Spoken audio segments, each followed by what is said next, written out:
Welcome to our soulful mornings.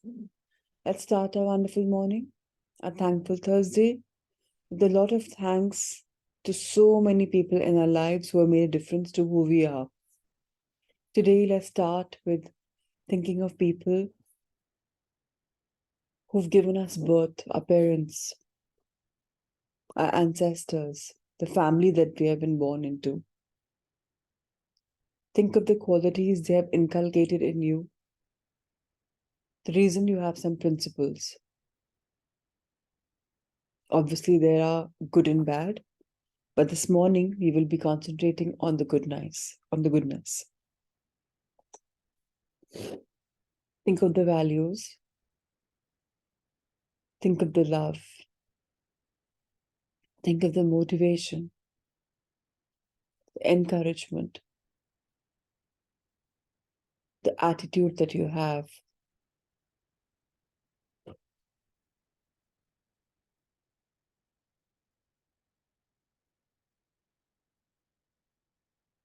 Think of the ability to do whatever you want or something in a particular way because of the parents, with the grandparents.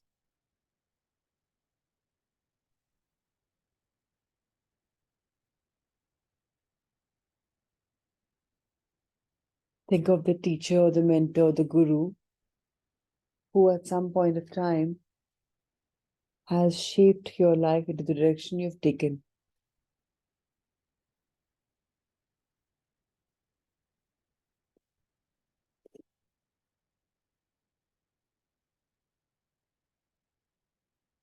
Think of your family that you have created, your partner, your children.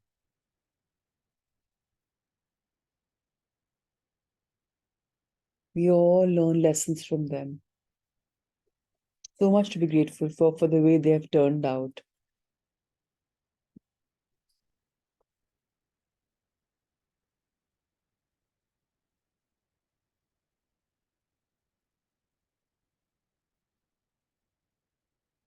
Life is so beautiful, so giving. And we have received so much.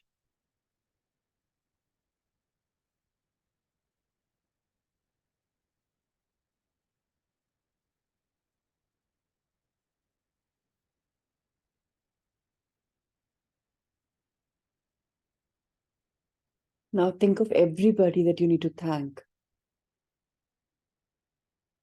and imagine them all entering into this gigantic pink ball in the space in the universe. One by one, they're all entering that pink ball. All the teachers, all the mentors, all the ancestors, all the family members you're grateful for, and the ones that you think you wanted to forgive. Invite them all in this beautiful pink ball of love. This pink ball could be at your eye level, much higher. Something within ground, something above ground, wherever you're comfortable. It's huge. Imagine there are so many of your people in it comfortably. If you look at yourself from where your head begins, minimum 10 feet above it, from where your feet end, minimum 10 feet below it. Similarly, 10 on the left, minimum 10 on the right, and then it becomes round on its own. So expansive, so huge. And as one person enters, it becomes bigger and bigger. So your heart is becoming more expansive.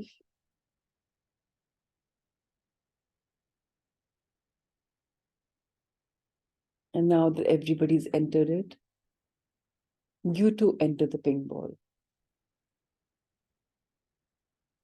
And feel your love in the ping ball surrounding, enveloping every single person, top to bottom, inside and outside.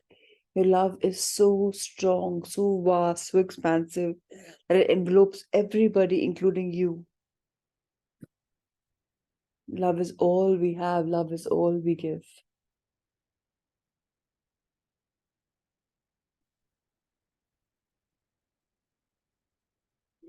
And now ask for forgiveness.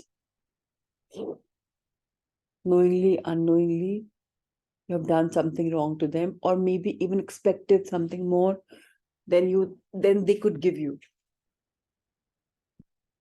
And that is a very human nature.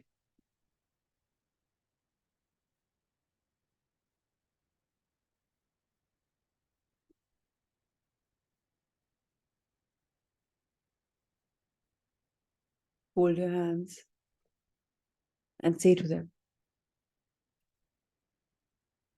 whatever consciousness I had at that moment, I asked, I expected. I did not accept what I have as enough. Now, that could be love, that could be material gain, that could be attention, that could be anything, that could even be anything. But today, as I'm raising my consciousness more and more, I realized that was avoidable. Everybody has a life of their own. We all have chosen our own journeys. So maybe you didn't give me enough because there's some lesson for me to be learned. Maybe expected too much of attention of yours over my other siblings. Maybe not realizing that you had enough to give to everybody, but I just expected more and more because this wasn't enough for me. But actually, it was. Or if it genuinely wasn't given to me, it was because I am on this school of Mother Earth, which is a school for knocks and shocks. To teach me, to tantalize me, to tease me, to become the person that I have become now. Be so grateful.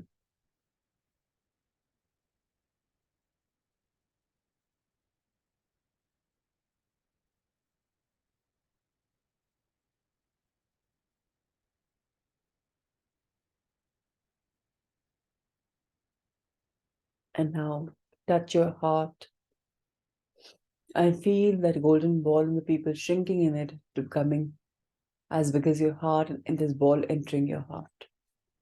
Because your heart has a special place for each one of them. So now you keep them in your heart, so much of love and light. And make 3 circles, conscious circles, with your finger or your palms around your heart, going clockwise, or whichever direction you're comfortable in. As if you're putting a balm on your heart. And this is a seal of love. And affirm, I keep all my special ones in my heart with a lot of love and light, today and forever. And so it is. And now bow in gratitude to all the light beings who have seen you shower your loved ones with so much of love, for their presence, for this guided meditation, for this awakening, for this gratefulness. Because this has also happened because of them. So thank you for the download. Thank you for the guidance. Thank you for this evolution. And now, rub your hands together.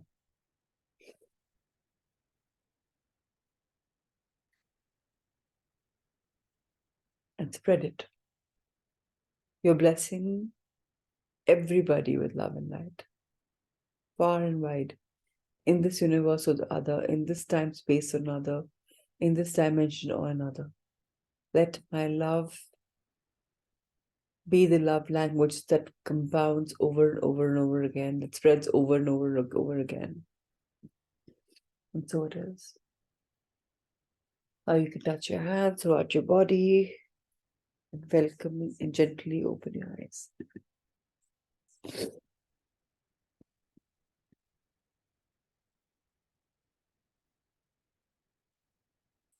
We are reading this beautiful book, Miracles Happen, with Dr. Brian Weiss, and we're on the story on this page, Wish You Were Here.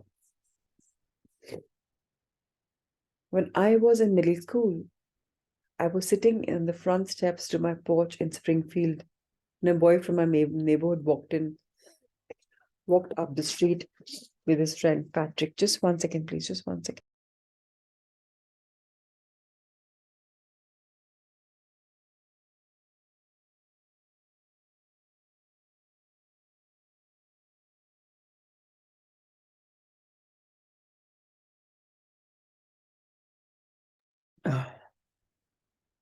Patrick immediately came over, sat down next to me, and started to talk.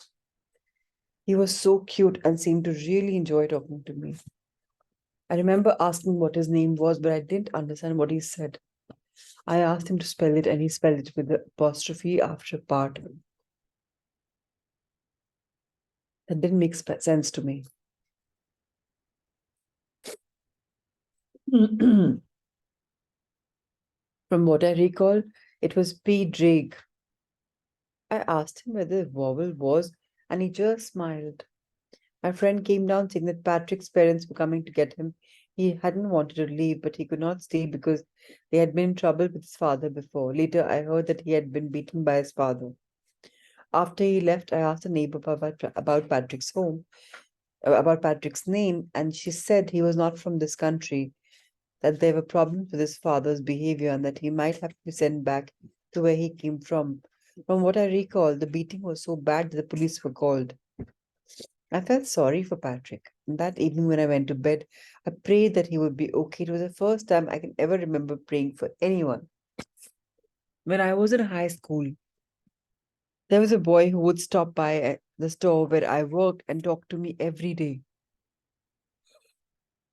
I'm not able to breathe today because of the congestion of pollution. I'll be okay. He would just magically appear. I asked him his name and he said, Pat. He told me he was from Ireland.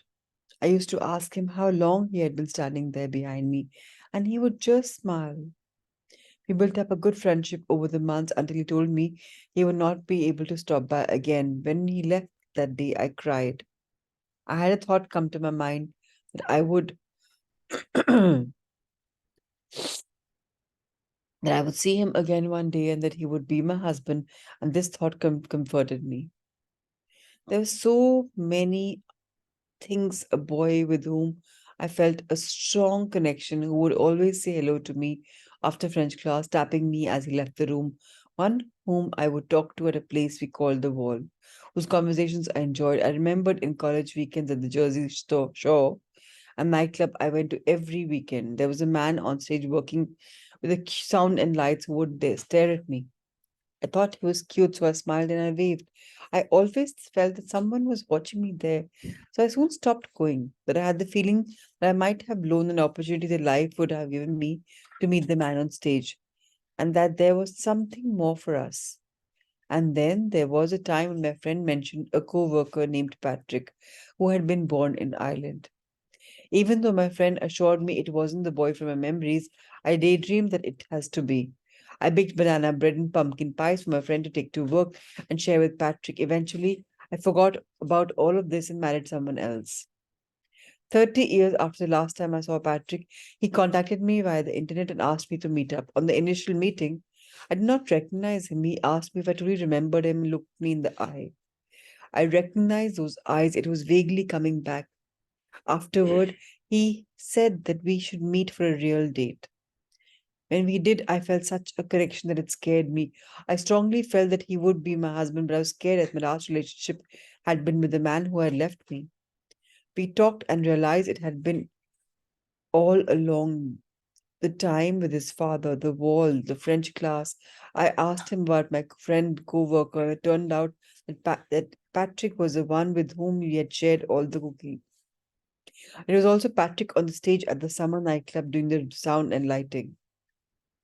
The last day with Patrick was in July 2008. We had a wonderful date, but we were not able to meet up again after that due to our distance.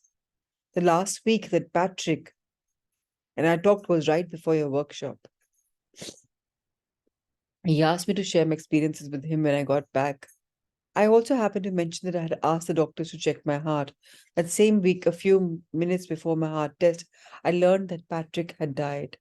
His own heart had given out. He had fallen down the stairs and had a heart attack either before he fell or somewhere along the way to the bottom of the stairs. I never got to say goodbye. Since Patrick had passed on, he has communicated with me. His experiences show me that love never dies. When I was going to meet up with him on our first date, I'd asked God to show me a sign when I met the right person. Then I saw Shooting Star at the same time. And then that song, Wish You Were Here, by Pink Floyd, came on the radio. I took that as a sign and shared it with him. He said, "We are just two lost souls swimming in a fishbowl," which is a lyric from the song. After he died, I asked Patrick to be with me one day. As I went to the dentist, I said, "Let me hear that song one more time before I get there." As soon as I pulled into the parking lot of the the song came on. I got goosebumps by listening to it on radio. I loved it. He was with me. After the appointment, I went home, and as soon as I walked into the house, my daughter came out with a painting she had done of Barrett, a founding member of Pink Floyd. I had never shared my story about Patrick with her or the meaning of the song to us. Next to the portrait were the words, "We are just two lost souls swimming in a fish," says Judy. We are often so tentative with love. We stop, we hesitate, we rationalize, we become afraid, we walk away. But love is not tentative with us. It keeps coming back, keeps trying again, setting up new opportunities. Love is persistent. Love never dies. We hear its songs whenever we stop to listen. We smell our beloved's scent even after they have passed on. We see their messengers, the birds and the animals, the sky and the other signs. We feel their touch. We receive their signal. We sense their presence. As Pink Floyd said in another song, and as Patrick would undoubtedly tell Jirai himself, "I will always be there. I will always look out from beyond these eyes. It's only a lifetime. It's only a lifetime." Now, the next story is the healing story is about the split soul. It is 2001, and I am living with the love of my life. I'm breathing love. I'm seeing love. I am love. I feel more myself than I have ever felt. I feel strong, glamorous, fortunate to be perfectly complete. I'm the most amazing child and the most incredible man in my life. My family is fine because I feel invincible. I am successful. I become a little money making machine. Life doesn't seem to get more perfect. I discover the deepest secrets of my sexuality, and every cell of my body is sensual. I am happy. I am love. The summer of 2004 comes, and he's gone. He had to choose between living with me, building a life with me, and my son here in North America, or moving back to his old country in South America.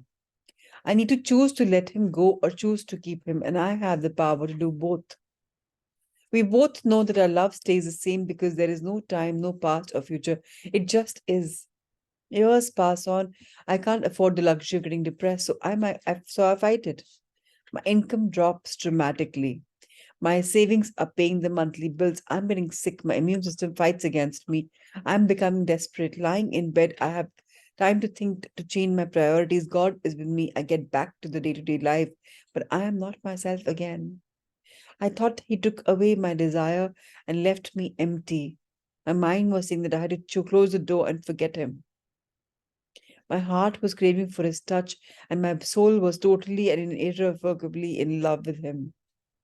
Last year, I tried to let your series guide me into my past lives. My past life is linked to my current one, and I understand that. The most unbelievable fact that I acknowledged while regressing is that during a life around the year 1850, I saw myself in the body of the man I loved in this life.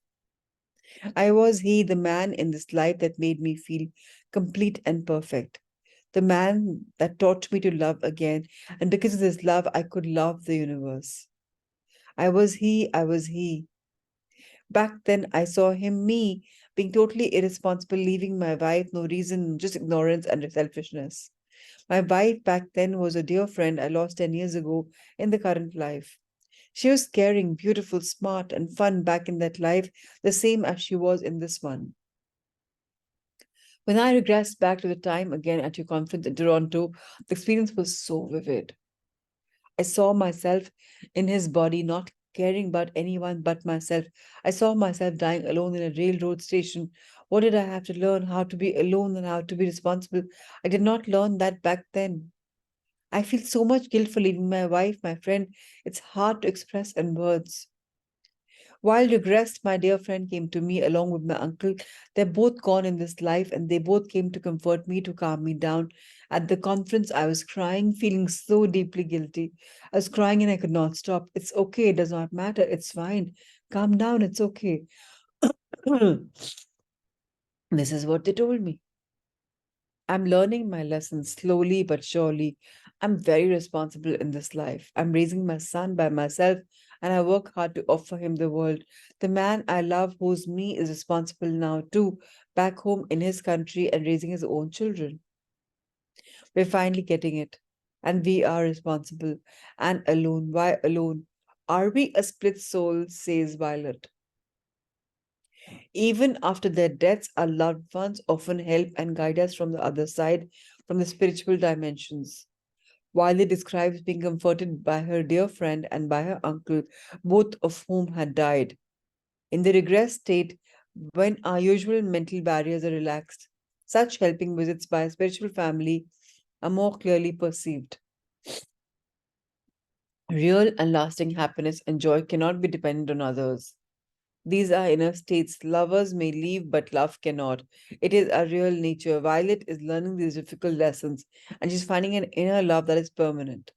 Our karma is to feel the effects of our decisions and irresponsibility in the lifetime of the 1850s. The shoe is now on the other foot. Her dear friend, who was the wife back then, has already forgiven her. There is metaphor in this memory. Was she her lover then, or was her subconscious showing her the connection to her present life, the karmic depths, the pointing to the lessons to be learned? Perhaps she was a man who left his wife in the past life. Violet merged the two male identities into one. Further regression could bring defining details, yet the real work is already done. Mark and Kathleen, a husband and wife whose story ends this chapter, describes their own journey with the work of past life regression. These experiences have helped them to understand not only each other, but also other significant familial relationships at a much deeper and more empathetic level. Regressions of rivalry.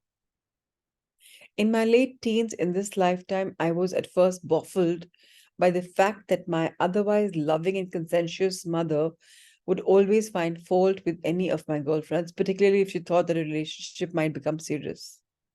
I used to tell her to give the girls a chance. Eventually, I concluded that she probably saw my girlfriends as rivals for her only child's affection. My teen years gave way to the 20s, and at the beginning of a postgraduate academics career in France as an English language teaching assistant, I met Kathleen. We were both English assistants at two different higher schools at the same town. I came from England, Kathleen from the US. Our relationship did indeed become serious, and we married and decided to make our home in America.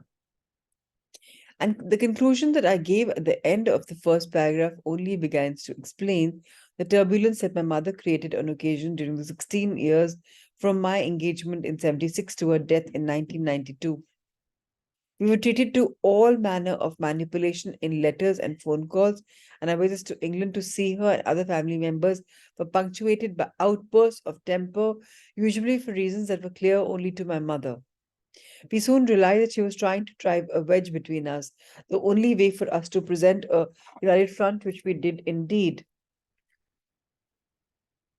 My mother remarked on that, and even though she eventually stopped trying to manipulate our relationship, the outbursts continued.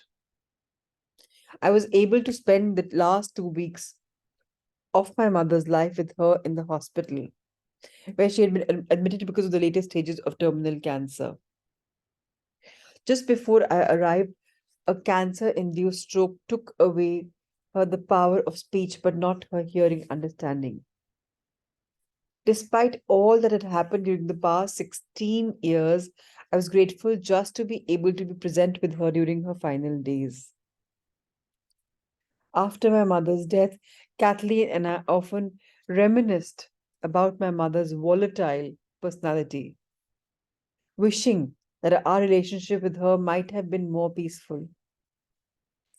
15 years passed. Then we began reading Dr. Brian Weiss's work during his regression CD. From the first session, I found it easy to go to past lives. One of my earlier recollections was of a life which I was a manager of a large estate in Derbyshire, England, sometime in the 19th century. Imagine my surprise when I realized that my wife in that life was my mother in this lifetime and that Kathleen was an estate employee, probably a cook or member of the kitchen staff, something that she has not been able to confirm in her own regressions. Kathleen and I had a strong mutual attraction then, but we were unable to go beyond a platonic relationship as I was married. Subsequent regressions to that lifetime provided more information.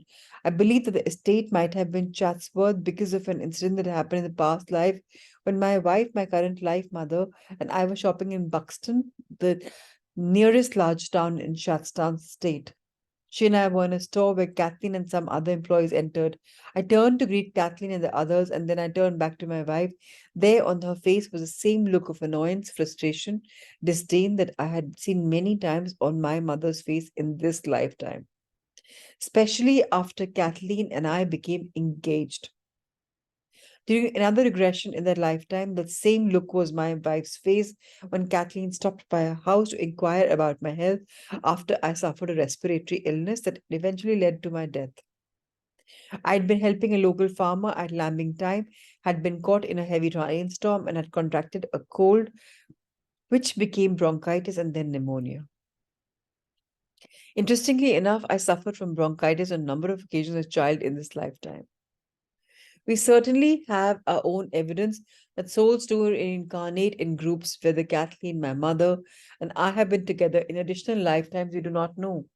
Before we began past life work, we put my mother's reaction to our relationship and marriage down to possessiveness and desire to control.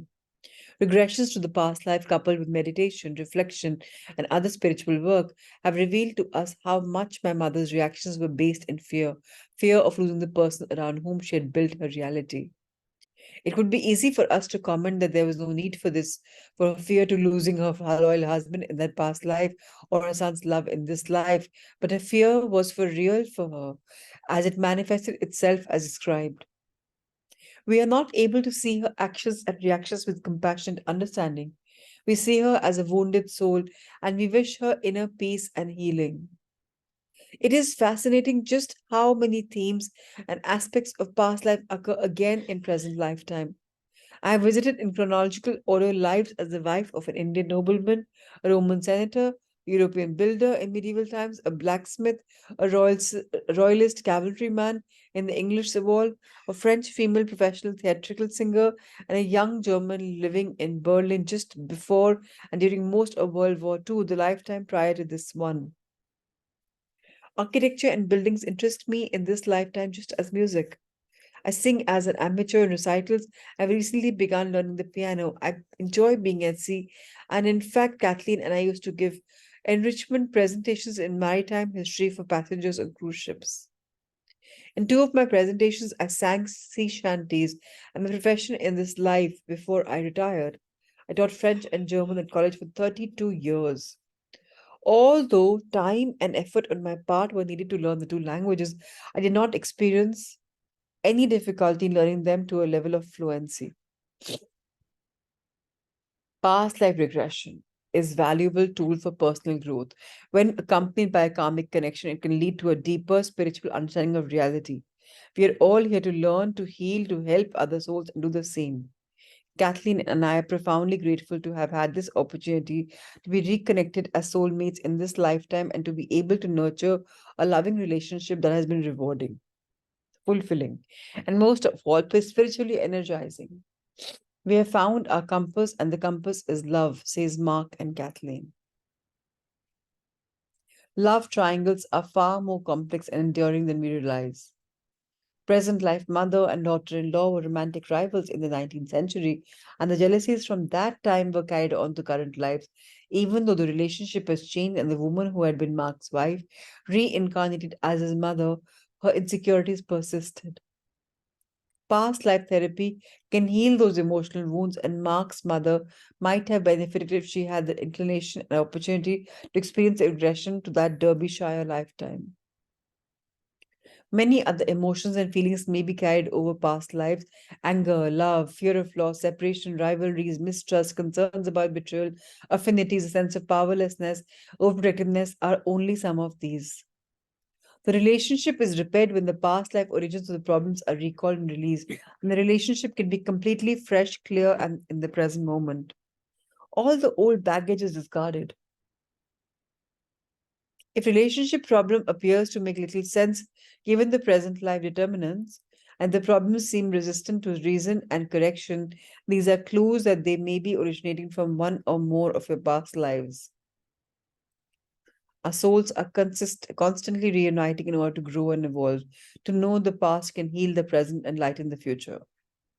Mark and Kathleen close a story with this chapter with a wonderfully apt metaphor. We have found a compass. They write. And the compass is love. Love is indeed that most exquisite instrument, helping us to navigate the rocky terrain of this earthly plane, guiding us towards the heavens, towards our home.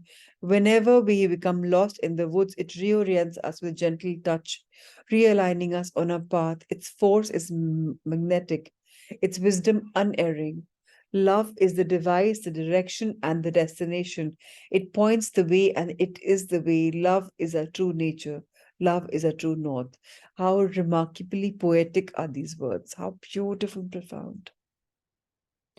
Now, whenever we have these relationship worries with somebody, just the way Mark and Kathleen had, forgive and forget and move because they're holding some karmic baggage, some memory of some past life.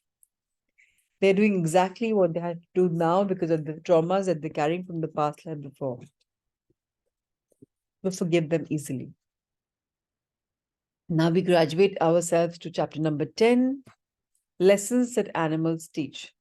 So many of you would probably be aware that animals we have all been. There are steps of human evolution. We all, when I say we all, we means all of us have been rock consciousness. पत्थर कभी कभी हम हो जाते हैं ना एकदम बुत की तरह बैठ जाते हैं पत्थर की तरह हो जाते हैं because we go back to the rock consciousness. Our memory reminds us of that. So we all have been rocks. Further, we have been honed by Mother Nature and we have become crystals, which means emeralds and cousinites and so many of these healing crystals that you can't even imagine. They're part of our consciousness. Further, when we go up, and the consciousness is so beautiful that they help us evolve from one stage to another. So after we become the crystals, we are graduated and we evolve into a higher consciousness, which is the plant consciousness. So we have been trees, we have been plants, which is why when we hug a plant, we feel healed. And if you ever hug a plant and close your eyes, you'll be somehow going into round and round and round and round. You'll feel this energy coming into you, like in the way a tree has this round barks, right? How many lines a tree has, you'll be able to know the ears of the tree, right? So that's why, because we have evolved. Next comes the plant, the animal kingdom. So we have all been there. We have been many types of animals. And finally, we evolved to a human pravati, human consciousness. And in here also, we keep upping our game. We start with lower consciousness. And we then keep upping our game and going up, up, up, up, up. And from here, when we have, जो बोलते हैं ना हिंदी में, क्या बोलते हैं? English में enlightenment, Hindi में what do we call it? The पुनर्जन्म नहीं होता, nirvana or whatever. So that is when we do not come back as humans and we go further up in a higher dimension, in other universes. Because we have learned the lessons on Mother Earth and now we have become all wise. And for this, we need to take life after life after life, we take births. Just the way we have done in animal kingdom, just the way we've come in plant kingdom, just the way we have done in rock consciousness. We are in the process of evolution for lives and lives and lives and lives. And even after we leave the human life, if we do, we will definitely be going up again because love is eternal. Soul is eternal. It will move from one phase to another. Now let's understand what animals can teach us and what they teach us. We have been linked to animals and I've shared this planet with them since the beginning of human time. So which is why, if you've seen the early man stage, no, we were an ape and finally we became close to becoming a man. We are connected to all sentient beings. The illusion of separateness is what fuels such pain and suffering in our world. Animals have souls too, and they may have their own lessons to learn. The brief but brilliant life of a butterfly may be a quick foray into experiencing the physical world, and to cast off your past with a sudden realization that you were born to fly is to undergo a spiritual as well as physical metamorphosis. So, the butterfly, for those of you who know, whenever there are angels around, you see butterflies. Butterflies depicts freedom, and the angels are flying around us whenever we see butterflies. Butterflies, rainbows, feathers. Feathers are depiction of the loved ones that we have lost in our life, that they're around us, our ancestors or anybody we have loved. Could be family, could be friends, could be teachers, could be anybody you've known. That's symbolic of feathers. When it comes to this beautiful world of rainbows, the light pinks are telling us that they are around us, which is the angel, guardian, spirit guides. So life is beautiful. Right now, we just read about butterfly. The next we're reading, butterfly is associated what with? That we are all free and happy to fly and take a flight as much as we want. The tortoise, in its century-long stay on Earth, may encounter a vast multitude of lessons. Around it, the years come and go, teaching of life's impermanence and the truth that everything shall be past. Yes, animals are also the instructors. The hummingbird sips the nectar of life, reminding us to taste its sweetness. So again, with tortoise, what happens? Steadiness, steadfastness. 100 साल की life रहती है. One shatak, one full century. So what is it? That life is eternal, it comes and goes, it's impermanent. But there's steadfastness. That's why the turtle keeps living long and long and long. Now about hummingbird, lambi si usko beak milti hai so that she can savor the taste that life has to give us. It's full of sweetness. So what we expand on is usually bitterness. Sweetness is something that we put aside. Dogs are often the embodiment of loyalty and loving service. Isn't that true? A dog can get the smell that the owner is coming from far away. The car turns a corner and the dog knows the master is coming and he starts barking in happiness and greets them so lovingly. It's all about loyalty. It's all about love, unconditional love. To watch tiny ants working together tirelessly to build astonishingly intricate cities and civilizations is to understand the power of community and perseverance. Isn't that so beautiful? लगी रहती हैं, गिरे चीनी का दाना फिर उठाएंगी, फिर जाएंगी, चलते जाएंगी, चलते जाएंगी, चलते जाएंगी. And look at the life. What we can cover in a second, they can cover in like weeks and days. All animals have much to teach us about unconditional love, about intuition and instinct, about living life in a fearless way. Our pets can help us during our transition after death. They are frequently there to greet us and comfort us on the other side after we leave our physical bodies. And this is something I have seen. My brother had always loved his dog Ginger, loved him like how when Rishi crossed over and I met him in his soul world, he was next to Ginger. It was beautiful to see them together. They also reincarnate as to so many people, so many pet owners know. They can come to us again and aid us more than once during a particular lifetime. They can reunite with us in our future lives. The expression of love for us never ends. They will oftentimes sacrifice themselves for their owners. People tend not to do that for each other. Animals are ubiquitous and loving beings, helping to herd us back to our spiritual path if we happen to stray. In that sense, even our birds, horses, and other pets have a bit of the sheepdog archetype in them. It is a well known saying that cats have 9 lives. Of course, they do. All animals and people do, and many, many more than that. What a gift it is to share them together. Memories of magic. In my year of working as a professional animal communicator, I have been continually touched by the healing impact that understanding that our relationships with animals can have.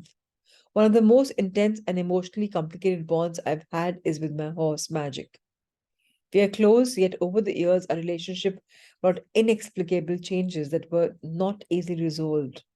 No matter how many trainers we went through, one day on my Wisconsin horse farm, when I was struggling to understand the depth of my feelings for Magic, my spirit traveled. First, reminiscing in this life about him, and then to an ancient time where Native Americans and horses lived side by side. These visions helped me to understand my present day conflict with him. Discovering my soul connection with Magic opened a door that brought memories, that brought peace to a grief I didn't even know was there. My emotions regarding Magic intensified during the summer of 2006 as the heat reached its peak, so did my frustration. I am so angry at you, I screamed, standing next to him as flies buzzed around us, gripping the riding crop over my head and ready to whip his back. I hate you, I hate you. Clenching my jaw, I hate Magic instead of the neck. With the flat of my hand, I reeled backward and stiffened my body as my breath sucked into my chest. Hesitantly, I turned to face him and saw my reflection deep within his liquid eye. His black and white body froze in place like the old metal gate next to us. Yet his skin quivered across the tense muscles on his neck. I dropped the whip from my hand, collapsing into sobs on the dirt in my barn. What is wrong with me? I cried, repulsed and shocked at this intense hostility that I harbored for a horse I deeply loved. I shrouded my head in my sweatshirt and continued to weep. As I sat there, the familiar horse odor that had saturated the fabric of my sweatshirt transformed into a faint but discernible smell of sweet sage. Sitting up and pulling the sweatshirt off, I flipped it around, examining it for fragments of the herb, but finding only tear spots that had stained the cloth back. With the next breath, the wafting fragrance filled my nostrils again. The scent of the sage acted as a conduit to the near past and then to a past life. As images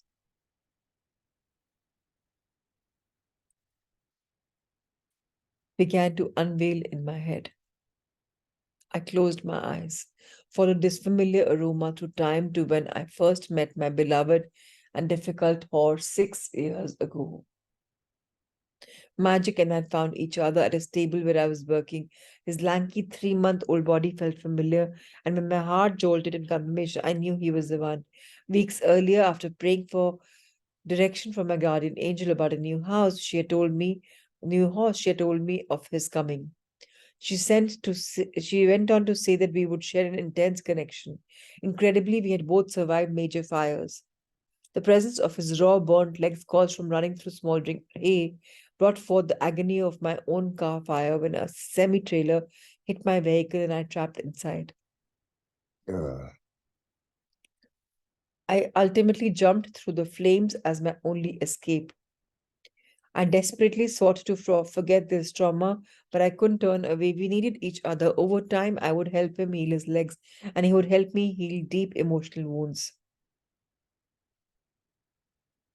After we had been together for almost 6 years, the last two felt almost unbearable because of Magic's new sassy and unyielding nature.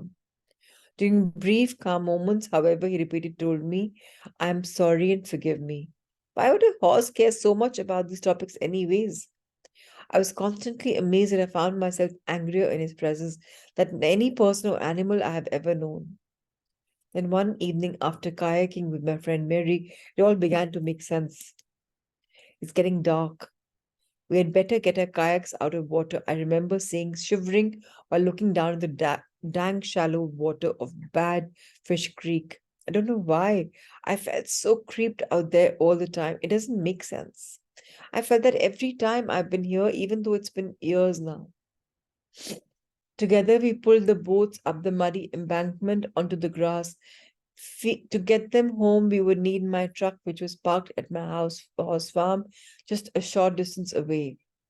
Walking across my neighbor Doug's hayfield was the shortest route. Instead of leaving right away, however, we felt compelled to linger and talk about our favorite parts of the day. Suddenly, I felt a large, strong, and kind hand against my back, the hand gently pressed against me like a pilgrim touching a sacred site. I was on my sacred and lengthened my back into my soft, deep connection. My rational mind thought, it must be Doug. I turned, but only the muddy edge of the creek returned my look. That was nobody. I flung my head round and blinked my eyes in confusion. Mary, a man just touched my back. I swear I'm not crazy. I know, she said. You do? How? I just saw about 20 people standing behind you. They were dressed so. No, you look. Look in your mind's eye. Closing my eyes and taking a deep breath, I asked to see who was there. Immediately, there was a large group of Native Americans standing in front of me, emanating love and telepathically sending me these words: We love you and we are so happy you're here. Please know we forgive you. All wrongs are released. The man who had touched my back looked wise like a trusting father. Next to him, a large woman who radiated love was enfolding me in a warm embrace, and each person in turn sent what felt like an incredible hug. We will send you more visions to bring you full understanding and forgiveness for yourself and for your horse, they said. I know they were speaking of magic. Once again, I had no idea what I would need forgiveness for, and I wondered what magic had to do with this. I opened my eyes, walked across the dark field with Mary. My bones vibrated inside my body as I felt myself like a seed sprouting, changing, growing. I wasn't sure I was ready for this, but seeds sprout and grow regardless. Weeks passed before the next full vision emerged during a deep meditation in which I saw myself in a past life as a Native American woman with my baby and husband. Hey, stop that, I was saying, and giggled as my husband grabbed me around the waist. I could feel the heat radiate off his taut body as he stood beside me. I'm going to get you, Shina, he teased, and he crouched on leather hides that covered the dirt floor beside our home. His big eyes glowed with playfulness, and he darted in between our small daughter and me. You're just a little bear, a little bear. You think you're so big and strong. You should be called Big Bear. No way, you are always going to be my little bear. I continued to pester him as I swooped up, Aisha, our baby, and ran out of our hut into the sunlight. Grrr, he growled, with his big hand made into claws. Here I come, with Aisha at my waist. We ran through the trees and out into the field. I'm coming, Shaina. You girls had better run.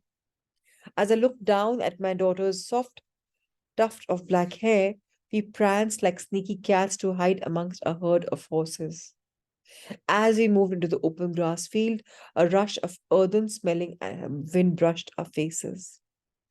Aisha cooed and flung her arms up in excitement at the sight of the paint horses gathered around us in different hues of black, white, and gold. Nestled in the middle of the herd, we peeked over the white names of magic, looking for my husband. I no sooner mumbled, Where's Papa Aisha? When I heard boo and felt warm fingertips grabbing my shoulder. I spun around and he was standing behind me. How did you get here? You see, my wife and I'm a fast warrior. I raised my eyebrows and nodded.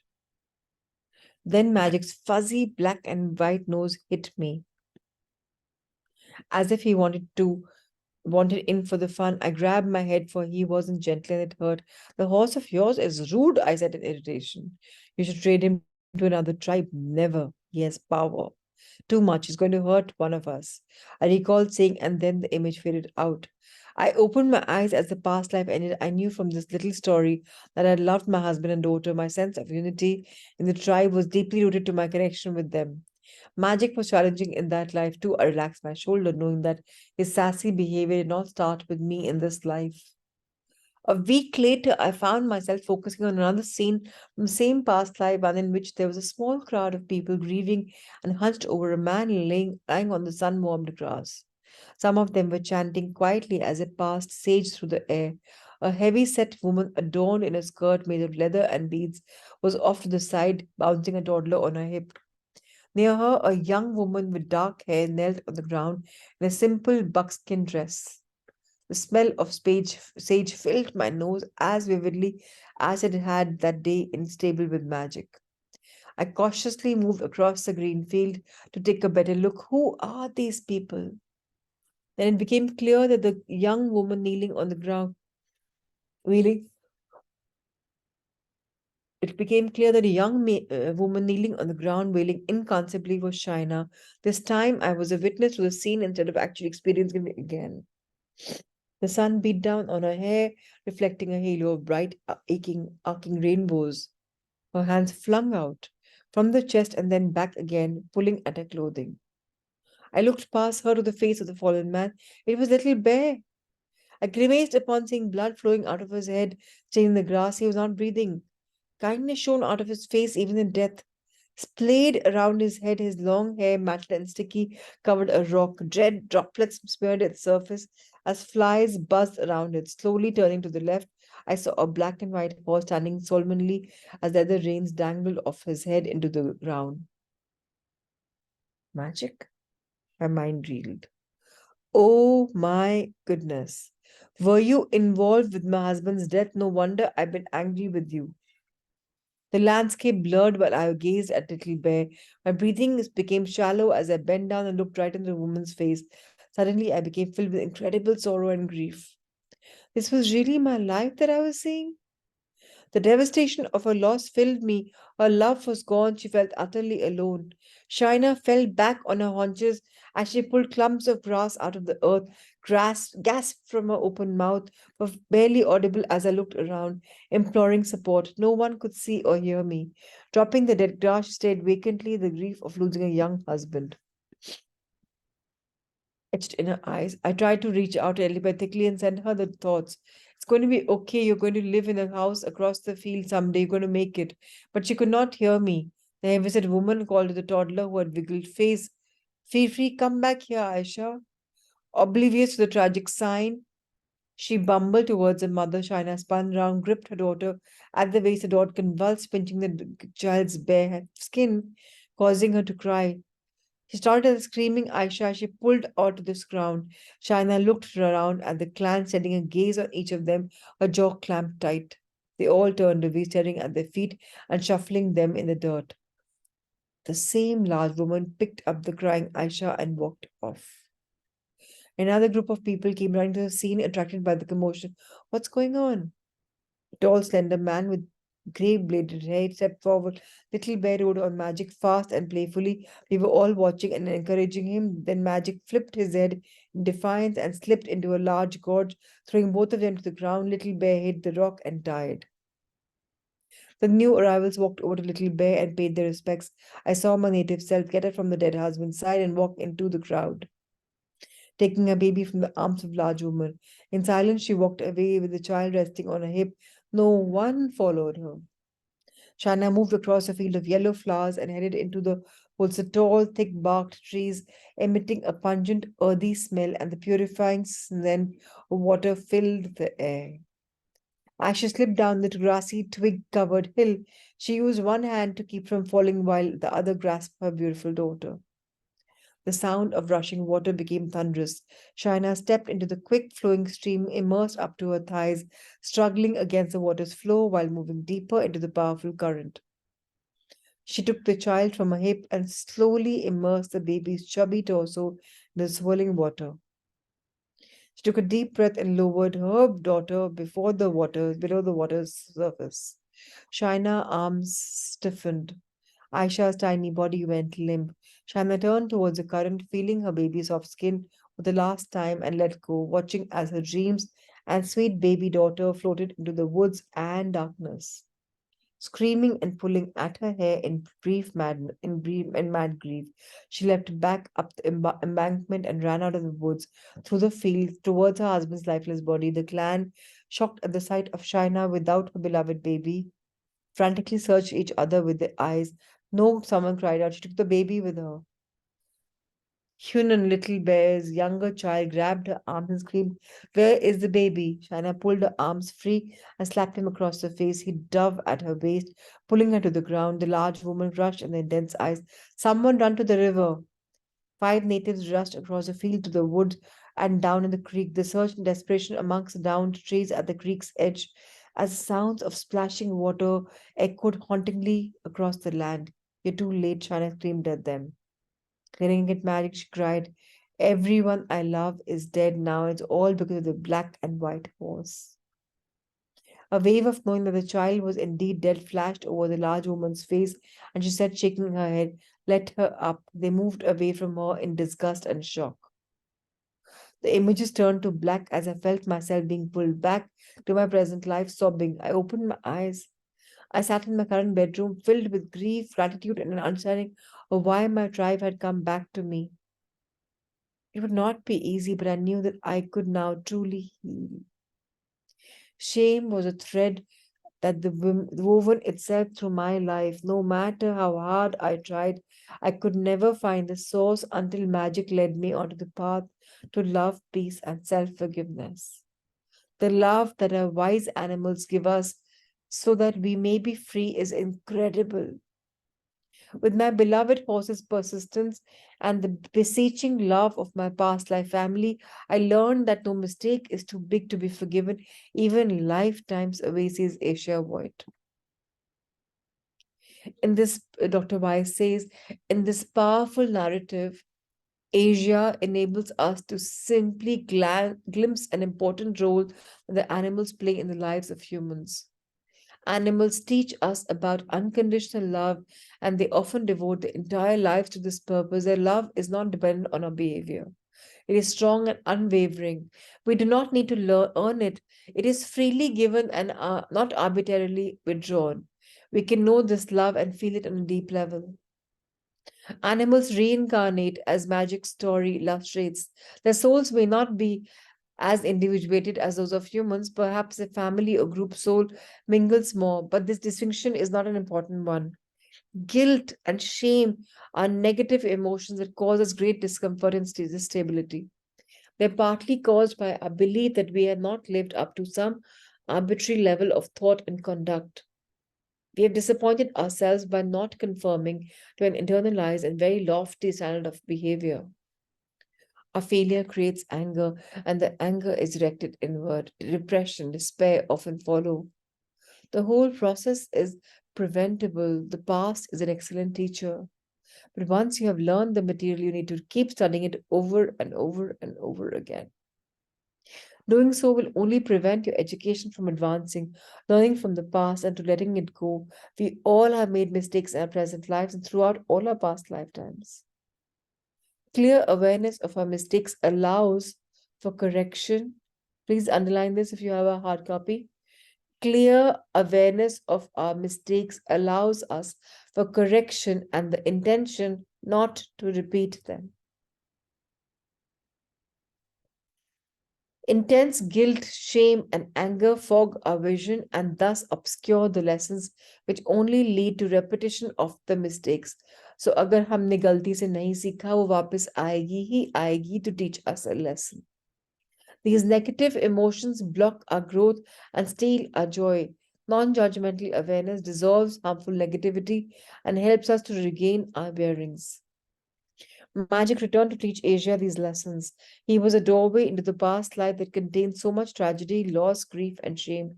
He would have spent his entire life helping her make this correction so that she could begin to forgive herself. He would do this out of love, for the love of her pets is limitless. We may be angry at them, yell at them, and even hit them, and yet they patiently wait for the lessons to unfold. Magic wanted 6 years, he would have waited for all of eternity. The mechanism through which animals relay such important messages as humans can take a variety of forms. Magic facilitated a journey into Asia's past that allowed her to come to transformative understanding. Our next is the story of Ozzy the dog, and we will read the story tomorrow, continuing our journey into this beautiful world. Okay, today morning I'm guided to do a meditation on healing. So we all know that we have been healers in this life and in past, and our bodies heal at every single level. So when we concentrate our healing energy onto something or somebody, it works. And today, may I request you all to transfer this healing into my chest where I'm having asthma, or and into my knees where I had a mass rupture 3 weeks ago. I'm still not able to walk and I have a lot of pain. So let's direct the energy if you're okay with it. And if anybody else wants healing, we can work on that tomorrow. So on the group, you can share that you need healing. You can even share here on the chat box. And it's a very simple thing that we all do. We just straighten our backs and we imagine the person we want to heal in front of us. And we direct our energy into the parts that she or he has problem with. So in my case, right now, you can imagine putting it on my chest level and one hand covering both my knees, internal knees.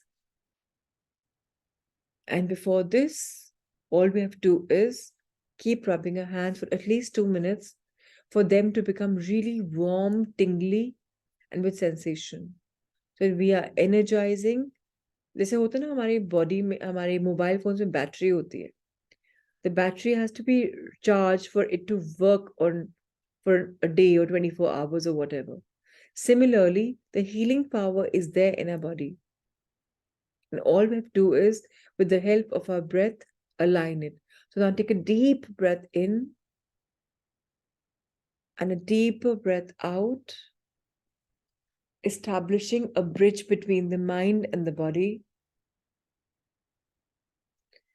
Another deep breath in and a deeper breath out. Deeper breath in, a deep breath out. And now rub your hands for 2 minutes at least until they keep becoming warm, tingly.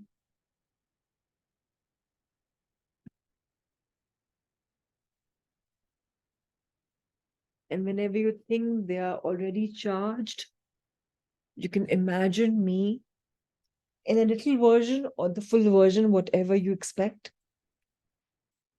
If you reduce the form, you'll be able to cover the body more. And just share your healing blessings, full of your love and your light going into the parts which need healing.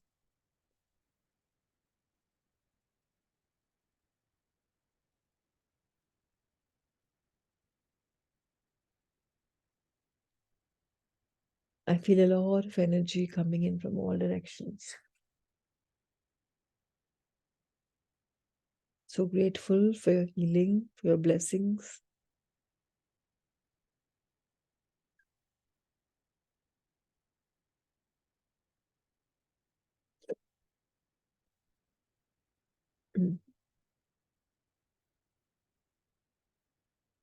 We can all heal ourselves. When the body needs a lot more healing, then it requires an external aid, an external help.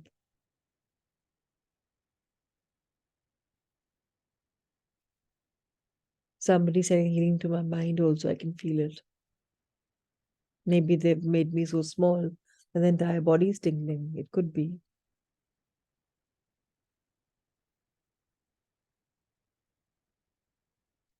One of you has made me so small that you have kept me between both your hands as if you're praying with my body in the middle. I can feel the love and I'm grateful for that.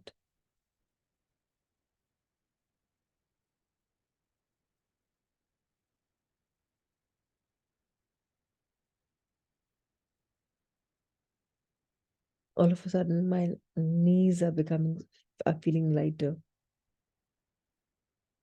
as if somebody's taking out that trauma, the pain from it away.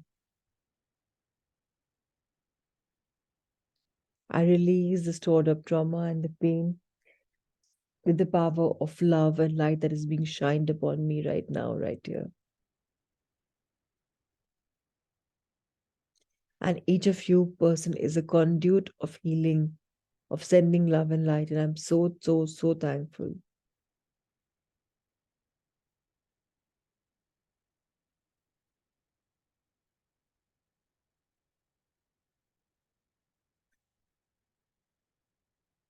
Now, whenever you think the tingling has stopped in your arms,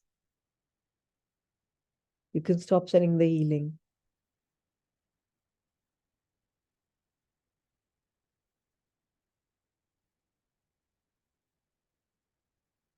Hold your hands together whenever you're ready. No hurry. And bow in gratitude to all the light beings for making you a conduit of blessings, of sharing your love and light today with somebody who needed healing,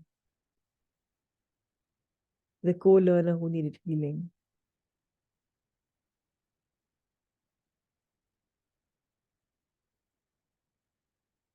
Somebody still healing me. And I thank you so, so, so much. If anybody wants, they can unmute themselves. I have received healing and I'm so grateful for that. And anybody who needs healing can tell us, and it'll be so much easier for us to send healings. Thank you for spending this beautiful morning with me. I shall see you tomorrow morning at 6. Same time, same place. I really am thankful for the healing. Thank you, Jyoti.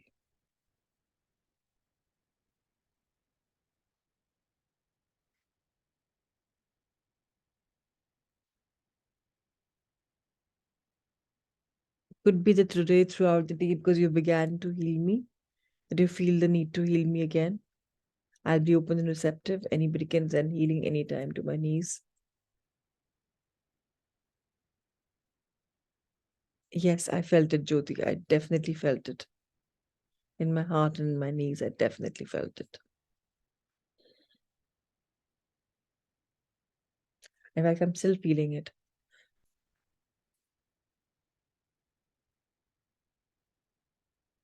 Thank you, thank you, thank you so much, everyone.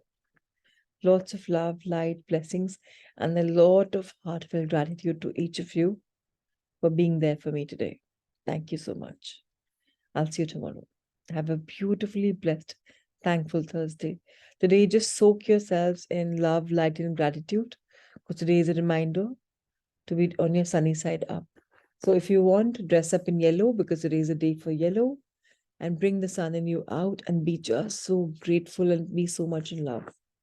Thank you, thank you, thank you. Lots of light and love.